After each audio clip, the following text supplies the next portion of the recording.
सोमवार व्रत कथा। सोमवार के व्रत को लेकर मान्यता है कि इस व्रत को करने से भगवान शिव अपनी भक्तों की मुराद जल्दी पूरी करते हैं। सोमवार का दिन भगवान शिव को समर्पित है, इसलिए इस दिन भगवान शिव की पूजा और व्रत करने का महत्व और ज़्यादा बढ़ जाता है। यदि आप सोमवार के व्रत करते हैं तो आपको सोमवार व्रत कथा पढ़ना बेहद ज़रूरी है, क्योंकि इसके बिना आपका व्रत अधूरा माना जाता है। आइए जानते हैं सोमवार व्रत कथा। एक बार किसी नगर में एक साहूकार था। उसके घर में धन की कोई कमी नहीं थी, लेकिन कोई संतान न होने के कारण वह बहुत दुखी था। संतान प्राप्ति के लिए वह हर सोमवार को व्रत रखता था और पूरी श्रद्धा के साथ शिव मंदिर में जाकर भगवान शिव और माता पार्वती की पूजा करता था। उसकी भक्ति को देखकर एक दिन माँ पार्वती प्रसन्न होकर भगवान शिव से साहूकार की मनोकामना पूर्ण करने का निवेदन करने लगी। पार्वती जी के आग्रह पर भगवान शिव ने कहा कि हे पार्वती, इस संसार में हर प्राणी को उसके कर्मों का फल मिलता है और जिसके भाग्य में जो हो उसे भोगना ही पड़ता है। लेकिन पार्वती जी ने साहूकार की भक्ति को देखकर उसकी मनोकामना पूर्ण करने की इच्छा व्यक्त की।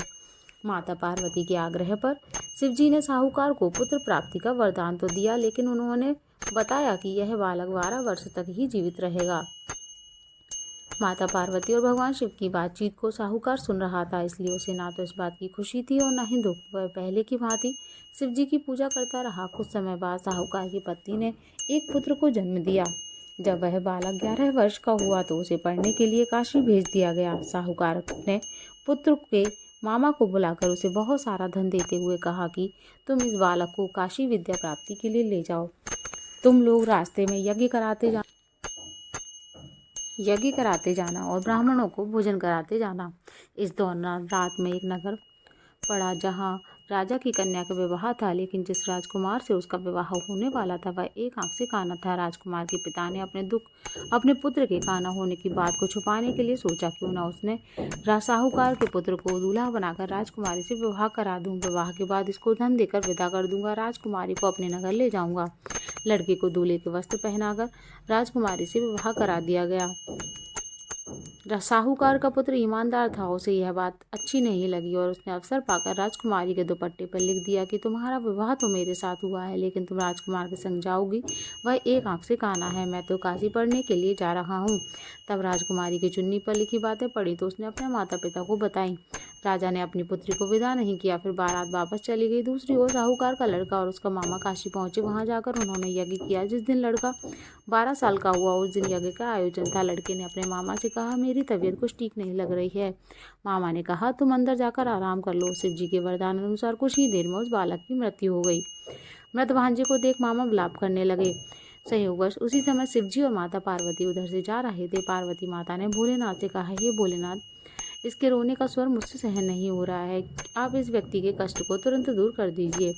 शिव जी ने मृत बालक के समीप गए और बोला कि यह साहूकार का वही पुत्र है जिसे मैंने 12 वर्ष की आयु का वरदान दिया था। लेकिन मात्र भाव विभोर से माता पार्वती ने कहा कि हे महादेव, आप इस बालक को और आयु देने की कृपा करें, अन्यथा इसके वियोग में इसके माता पिता भी तड़प तड़प कर मर जाएंगे। माता पार्वती के पुनः आग्रह पर भगवान शिव ने उस लड़के को जीवित होने का वरदान दिया। शिव जी की कृपा से वह लड़का जीवित हो गया। शिक्षा पूरी करके लड़का मामा के साथ अपने घर की ओर चल दिया। घर की ओर चलते हुए उसी नगर में पहुंचे जहां उसका विवाह हुआ था। उस नगर में भी उन्होंने यज्ञ का आयोजन किया। उस लड़के के ससुर ने उसे पहचान लिया, उसकी खातिरदारी की और अपनी पुत्री को विदा किया। इधर साहूकार और उसकी पत्नी भूखे प्यासे रहकर बेटे की प्रतीक्षा कर रहे थे। उन्होंने प्रण कर रखा था कि यदि बेटे की मृत्यु की खबर सुनेंगे तो वह भी अपने प्राण त्याग देंगे। किंतु उन्होंने जब उनके बेटे के जीवित होने का समाचार पाया तो उसी रात भगवान शिव साहूकार के स्वप्न में आकर कहा कि हे श्रेष्ठी, मैंने तेरे सोमवार के व्रत करने तथा व्रत कथा सुनने से प्रसन्न होकर तेरे पुत्र को लंबी आयु प्रदान की है। इसी प्रकार जो कोई सोमवार व्रत करता है या कथा सुनता है, पढ़ता है, उसके सभी दुख दूर होते हैं और सभी मनोकामनाएं पूर्ण होती हैं। ओम नमः शिवाय।